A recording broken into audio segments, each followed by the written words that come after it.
പ്രചാരണ കോലാഹലം നടക്കുകയാണ്. വലിയ രീതിയിലുള്ള ആവേശമുണ്ട്. എന്നാൽ ഒരു നാരങ്ങാ വെള്ളം പോലും വാങ്ങിക്കുടിക്കാൻ കഴിയാതെ പ്രചാരണം നടത്തേണ്ടി വന്നാലോ എന്നൊരു ചോദ്യമുണ്ട്.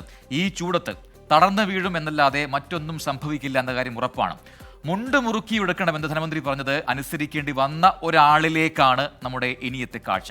മുഖ്യമന്ത്രി പറയുന്നത് പോലെ തന്നെ മടിയിൽ ഒരു കനവുമില്ല എന്നാണ് ഈ സ്ഥാനാർത്ഥിയും പറയുന്നത്. പ്രവർത്തകർ കൈക്കാശെടുത്ത് കാലിച്ചായ കുടിച്ച് പ്രചാരണം നടത്തേണ്ട സ്ഥിതിയാണ്. അത് നമുക്ക് കേൾക്കാം. ഞങ്ങൾക്ക് നല്ലപോലെ ഫണ്ടിൻ്റെ ബുദ്ധിമുട്ടുണ്ട്. ഇപ്പോൾ ഒരു സ്ഥാനാർത്ഥിക്ക് അനുവദിക്കുന്ന ചിലവഴിക്കാവുന്ന സംഖ്യ 95 ലക്ഷമാണ്. പക്ഷേ 25 ലക്ഷം പോലും കയ്യിലില്ല.